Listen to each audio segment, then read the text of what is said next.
Hello, welcome to the Pixel Shed Daily Update. Again, sorry we weren't here yesterday because it was my birthday, so I decided to go to McDonald's instead.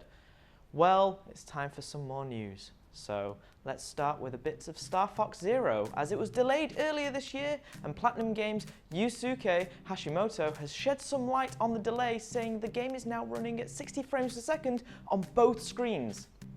Speaking with GameSpot, he said, "We've got them both moving at 60 frames a second, which is a big thing for a lot of people, I think. We've been working with enough action games long enough, we understand how players will play an action game and how they respond to an action game. What we're making here now is totally a new learning experience for us, which is kind of fun to find out." After Platinum's involvement at the E3 this year, Star Fox Zero was delayed by Miyamoto over Facebook, and the game is now set to be launched in 2016. If you want to find out more about Star Fox Zero, listen to the podcast here. Fallout 4's DLC is available for pre-order on Xbox One, even though there's nothing actually announced as to what the DLC will be. The Gamble, or called a Season Pass, will run for $24.99 in the UK, and PS4 and PC details will be revealed later, according to Bethesda's Pete Hines. You can also just go all in and buy the whole thing for $7.99, but I mean, there's nothing there at the minute, and why would you gamble this thing after Batman Arkham Knight? I trust Bethesda, but I mean, come on.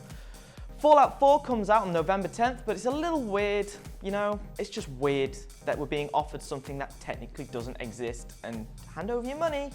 Speaking of pre-orders, Deus Ex Mankind Divided has had its weird pre-order thing cancelled after a resounding amount of negative feedback, according to Square Enix. The Kickstarter-esque pre-order event that reached stretch goals per so many pre-orders would result in the game coming out 4 days earlier. They said, "We quickly noticed that this new approach created even more frustration, resulting in a resounding amount of negative feedback." Well, you know, don't pre-order things, because you don't know how things are going to show up. So just don't. Come on, guys, come on. The release date isn't going to be changed anymore, so the game comes out on February 23rd, 2016. Palmer Luckey, the guy who runs Oculus, has said that the new virtual reality headset will cost more than $350.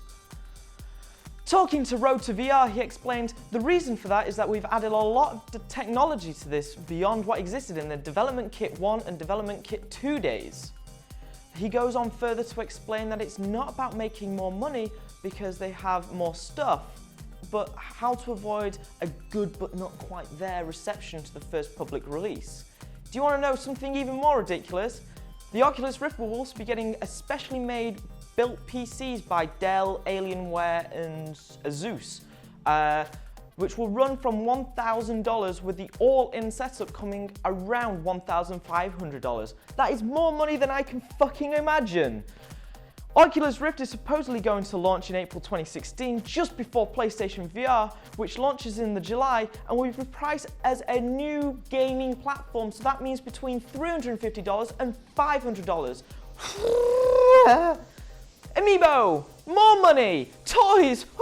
Nintendo are being sensible and actually restocking some hard-to-get Amiibo, such as Shulk, Greninja, and Lucario. This is for the Americas though, so who knows about Europe at the minute, but I suspect that we'll find out soon enough. Did you know Amazon have even started a whole waived process for buyers to avoid selling them out too quick? So you have to be up at certain times and they only sell them at certain times, and then that's it.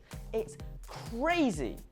Anyway, I've been Joel Loynes. I hope you enjoyed this little news thing, and we'll be back tomorrow hopefully with more news, and you can find us at games-link.com, soundcloud.com/pixelshed, or pixelshed on Facebook. Just Google us. We're there.